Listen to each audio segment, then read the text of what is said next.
بسم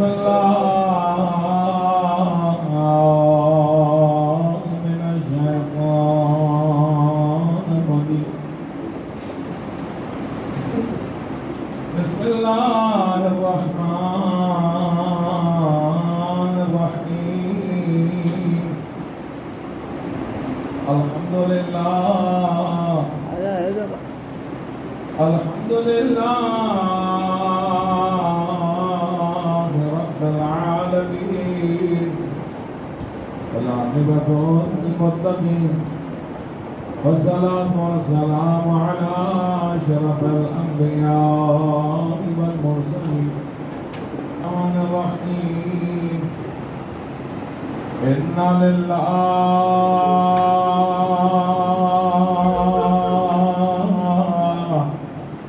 وإنا إليه راجعون إنا لله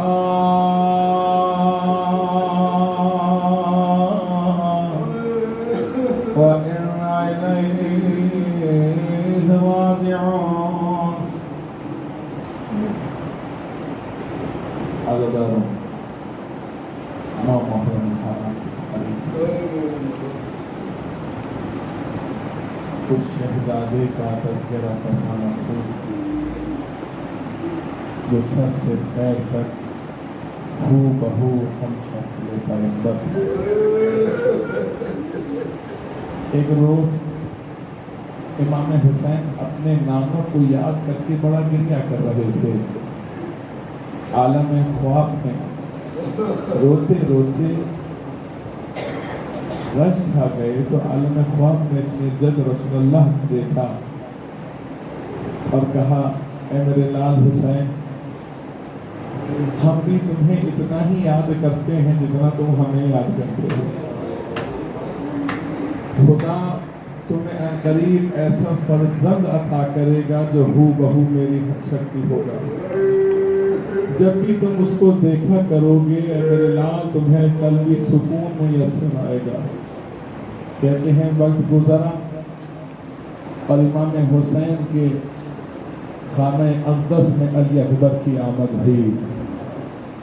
نام علی اکبر کہتے ہیں عربوں میں یہ دستور تھا جب کسی گھر میں ولادت ہوتی تھی نا تو سب آ کر تحفے لیا کرتے تھے صاحب خانہ سے اور مبارکباد دیا کرتے تھے. کہتے ہیں جب سب اہل مدینہ مبارکباد دے کر چلے گئے اور تحفے لے کر چلے گئے تو اب آئے علی کی بیٹی زینب کبریٰ اور اپنے بھائی کو دیکھتی ہیں پھر علی اکبر کو دیکھتی ہیں پھر اپنے بھائی کو دیکھتی ہیں پھر اپنی علی اکبر کو دیکھتی ہیں. اپنے بھائی کو مبارکباد دیتی ہیں بھیا کہ تمہیں پروردگار نے نانا کا ہم شکل عطا کیا ہے. بھیا تم نے سب کو تحفے دیے ہیں. بھیا آج میں تم سے ایسی چیز مانگوں گی جو تمہیں سب سے زیادہ عزیز ہوگی. لیکن بھیا نہ کرنا. دیکھو تم مجھے ایک علی اکبر دینا میں اس کے عوض میں تمہیں اور محبت دے دوں. پروردگار مجھے 2 فرزند دے گا بھیا وہ 2 فرزند میں تمہارے نام پر قربان کر دوں گی. جناب ام لیلہ کو کہا کہ یہ ماں ہے. ایک مرتبہ ماں نے کہا کہ سرکار آپ مقدم ہیں آپ جیسا چاہیں فیصلہ کیجئے. تو امام حسین نے کہا کہ اے زینب جاؤ ہم نے اس کی پرورش تمہیں سونپی ہے. عزیزاروں کہتے ہیں 18 سال برقعے میں پالا ہے گھر سے باہر نہیں نکلنے دیا. ہر وقت اپنی نگاہوں کے سامنے رکھا. حتیٰ کہ جنگی مشقیں بھی صحن خانہ میں ہوا کرتی تھیں. علی اکبر کو گھر سے باہر نہیں جانے دیتے تھے. کہتے ہیں جب دوسرے شہروں سے لوگ آیا کرتے تھے نا تو امام حسین کے گھر پہ ضرب الباب کیا کرتے تھے. امام حسین جب گھر سے باہر آتے تھے تو پوچھتے تھے کہ کیا کام ہے. کہتے تھے کہ ہم ابھی اسلام قبول کیا ہے ہم نے اور ہم نے سنا ہے کہ آپ کا بیٹا علی اکبر، آپ کا ایک بیٹا ہے جو علی اکبر ہم شکل پیغمبر ہے. ہم چاہتے ہیں کہ ہم نے رسول کو تو دیکھا نہیں، ہم چاہتے ہیں کہ آپ کے بیٹے علی اکبر کو دیکھ. عزادار کو ایسا بیٹا عطا کیا امام حسین کو کہ جب بھی اپنے نانا کی زیارت کے مشتاق ہوتے اپنے بیٹے علی اکبر کو دیکھ لیا کرتے تھے. عزاداروں لیکن جناب سکینہ رہے نہ عباس رہے، کوئی نہ رہا، تو ایک مرتبہ جناب علی اکبر اپنے بابا کے سامنے آگے کھڑے ہو جاتے ہیں. بابا اب تو مجھے اذن جہاد دے دیجیے. علی اکبر کو حسرت بھری نگاہوں سے دیکھ رہے ہیں امام حسین. کہتے ہیں لال جس نے تجھے 18 سال پالا ہے نا، جا کے پہلے اس سے اجازت لے. عزاداروں خیمے میں گئے تو کیا دیکھا کہ اماں ام لیلہ بھی موجود ہیں اور پھوپھی بھی موجود ہیں. ایک مرتبہ پھوپھی سے کہا کیا پھوپھی یہ اچھا ہوگا کہ علی اکبر آپ کا زندہ رہ جائے، میرے بابا قتل کر دیے جائے. ایک مرتبہ جناب ام لیلہ سے اجازت لی. ام لیلہ کہتی ہیں کہ میرے لال جس نے تجھے پالا ہے وہ زینب تیری پھوپھی ہے جس کا حق زیادہ ہے.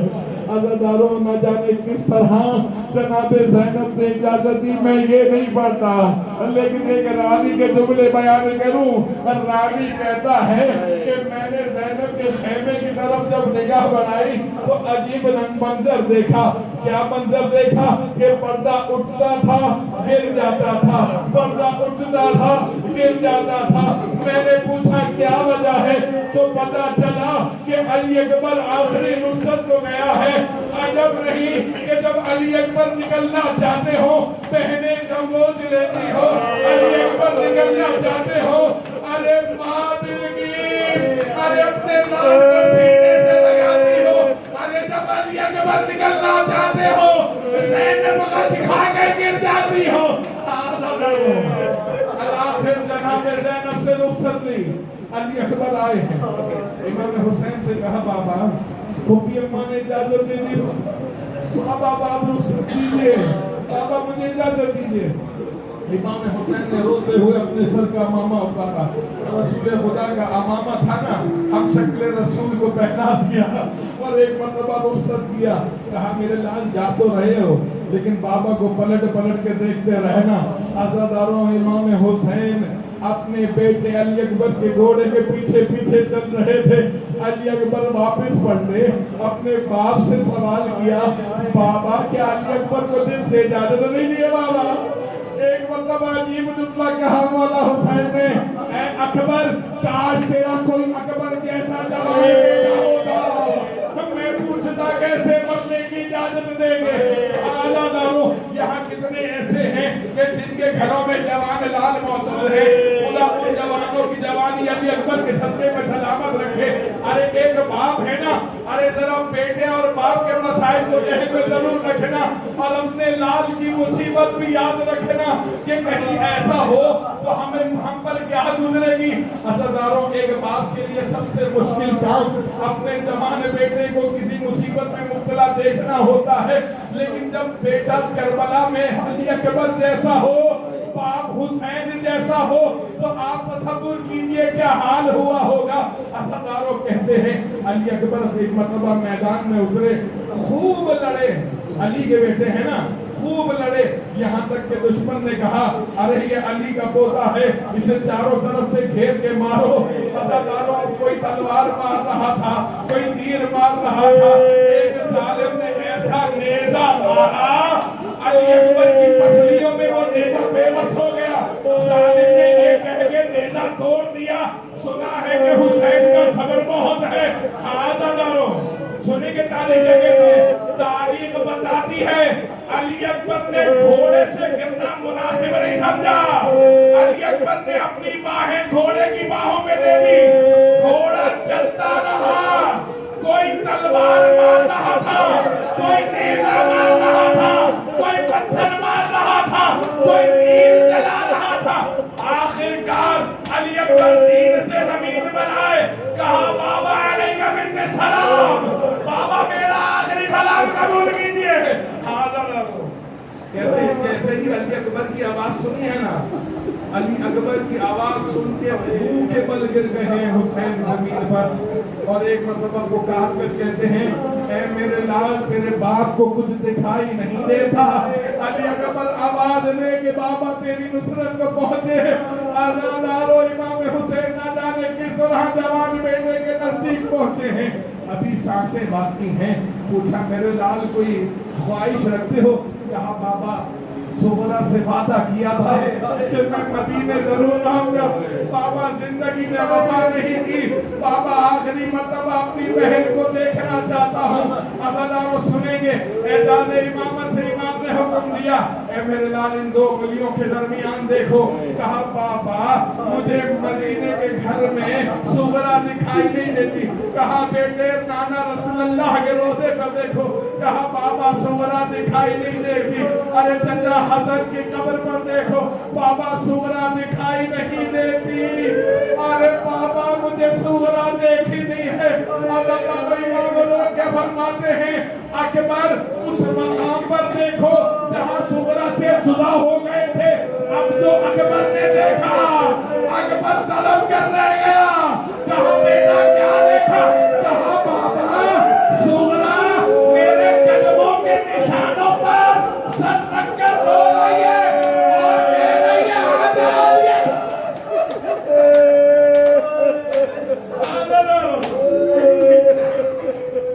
سنیں گے بڑی محبت تھی اس بہن کو اپنے بھائی سے، خط لکھا اپنے بابا کے نام، سب کی خیریت لی، اس میں اپنے بھائی علی اکبر کی بھی خیریت پوچھی۔ سنیں گے مصیبت امام حسین کی، جب صغرا کا قاصد پہنچا ہے نا تو امام حسین کی آغوش میں اکبر کا سر تھا، اکبر کا سر تھا۔ قاصد آیا، کہا میں حسین سے ملنا چاہتا ہوں۔ امام حسین نے اس کو بلند نگاہوں سے دیکھا، کہا کہ تو کس کو تلاش کر رہا ہے؟ کہا میں حسین کو تلاش کر رہا ہوں، جو مدینے والا حسین ہے نا اسے تلاش کر رہا ہوں۔ تو امام نے کہا میں وہ حسین ہوں، پتہ کیا خبر لے کر آیا ہے؟ کہا نہیں تو وہ حسین نہیں ہو سکتا۔ قاسم سے پوچھا بھلا تو یہ بات کیوں کر رہا ہے؟ کہا کیونکہ حسین کی بیٹی صغرا نے کہا تھا میرے بابا تخت پر بیٹھے ہوں گے، ایک طرف علی اکبر ہوں گے، ایک طرف چچا عباس ہوں گے۔ کہا چچا عباس دریا کے کنارے سو گیا، علی اکبر میری آغوش میں سو رہا۔ علی اکبر نے سینے میں ہاتھ رکھا ہوا تھا۔ اے میرے لال یہ کیسے ہاتھ رکھا ہے؟ بابا آپ نے بڑے دکھ اٹھائے ہیں، بابا میں مزید تکلیف نہیں دینا چاہتا۔ عزادارو اب جو جوان کا ہاتھ ہٹایا ہے نا تو کیا دیکھا؟ سینے میں علی اکبر کے نوکے نیزہ کی انی ٹوٹی ہوئی ہے۔ ایک مرتبہ نوکے نیزہ کی انی پر ہاتھ رکھا، نجف کی طرف رخ کیا، یا علی مدد کہا۔ اب جو نوکے نیزہ کی انی کھینچی، علی اکبر کا کلیجہ انی کے ساتھ برآمد ہو گیا۔ ہاں دادارو سنیں گے جملہ بڑی مصیبت کا جملہ ہے۔ کہتے ہیں کہ جب پہنچا ہے نا یہ لاشا خیمے تک، کس طرح پہنچا میں بیان نہیں کرتا، لیکن کہتے ہیں جب لاشا پہنچا نا جناب ام لیلا نے پہچاننے سے انکار کیا، کہا نہیں یہ میرے اکبر کی لاش نہیں ہو سکتی۔ جانتے ہیں کیوں؟ کیونکہ اکبر کی بھی لاش کے ٹکڑے ہو چکے تھے۔ پوچھنے والے نے پوچھا اکبر کی لاش کے ٹکڑے کیسے ہوئے؟ کہا جب اکبر نے اپنی باہیں گھوڑے کی باہوں میں ڈالی تھی نا، لوگوں نے اتنی تلواریں ماری، علی اکبر